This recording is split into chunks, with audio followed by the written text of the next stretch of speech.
My friends, today we're going to go over the one modification I have made to the Leader 120 that I absolutely adore. It comes with a camera that has no up-tilt ability. So move it to the top, move it up, just like the Jeffersons. Going on up to the east side, all you have to do is add a little paperclip wire support. Add a little paperclip wire support and twist it with some pliers, and you will end up with a camera that can go way, way, way above what full speed RC intended. And that's all we want to do in this life, is do better than what was intended. Once you move it to the top, add some hot glue to the antenna, make sure it doesn't get ripped out.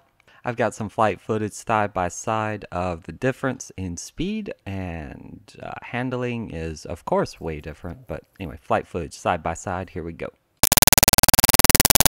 So I'm starting off, I was going to do a side-by-side, and I decided, screw it, why would I do that? This is with the low normal stock camera tilt, and as you can see, the props are in place. What you get is a slower flight with a lot more throttle modulation, because you don't need as much throttle to get you up, and you know, you get to fly slow and smooth, and yada yada, and it's so much fun. And it was, I have to admit, this thing's a freaking blast to fly, so I can't really say much about that. It's fun. It's fun. You get to do your flips and whatnot. And what I found was, now if I fly this low of a camera up tilt, it ends up being like, I don't want to say lackadaisical, but there's no frenetic energy to it. And it's fun. It's still a blast to fly, and with the mod I can still do a lower up tilt and not get the props in view, which is one of the main reasons why.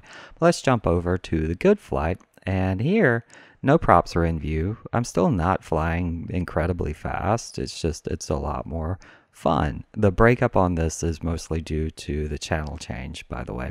So if you see any camera breakup, it's 6 months after the first flight, and channel change and different weather and all that good stuff. Anyway, back to the flight.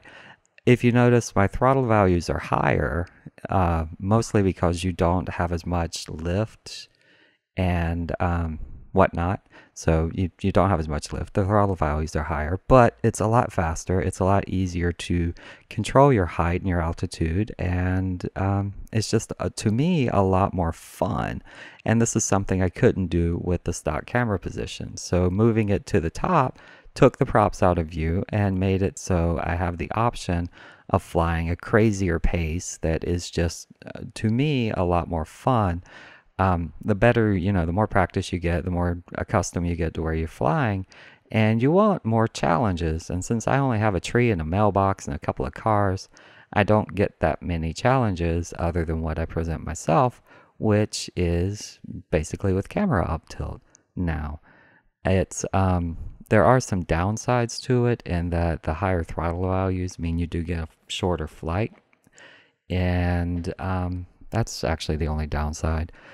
You can still move back to a lower camera tilt if you want, but for me, every time I fly and my camera tilt is not high enough, I end up, it's not that I don't enjoy the flight. I still, man, I tell you, I could go out and freaking buzz around and never do anything weird and still have a good day. So I'm not going to say it's not fun, but it's just not as much of a challenge. I don't get a rush out of it, and that's part of why I like doing it. Everyone has their own reasons for flying, and one of mine is just to be a little more frenetic than my normal day. So normally you'd hear me out here screaming, "Not today, Jesus!" But today is the day. And by Jesus, I mean Satan, not today, Satan. But today is just, it's more fun for me to fly with a frenetic pace, and I get some kind of screwy stuff going around. And the other advantage of it, if you watch people who do freestyle videos and you see them doing weird backwards traveling and whatnot, a lot of that has to do with that higher camera tilt. And quite honestly, it's hard for me to fly a 5-inch with like 45, 55 degree camera up tilt, because it will go so fast. But I found that by doing this, I can fly those better, just from being more practiced with how to modulate throttle and how to anticipate how much roll and yaw you have to combine to get good turns, which is something that, doing it on full size is dangerous in some ways, depends on where you fly. And it's costly because if you wreck, you end up crashing and breaking something. Whereas doing it here, you know, I've got very little risk and I learn how to control and coordinate everything a lot better. So all in all, it's a cheap, easy mod. You just move the camera to the top screw, take out the support bar, add in a paper clip, which is what I use, and you just add some support that way. We're going to jump back over to the, this is back on the good flight, or the low tilt flight, and see that run down the driveway, or down the path. It's fun, and it's fun to get close to the ground, but it's not as frenetic. And personally, that was a lot of fun, but now not. But if you notice, I did get 5 minutes of flight time. All in all, easy mod. Do it if you want. And if you like this, give me a subscription, like, thumbs up down below, and I appreciate it. And y'all have a good one.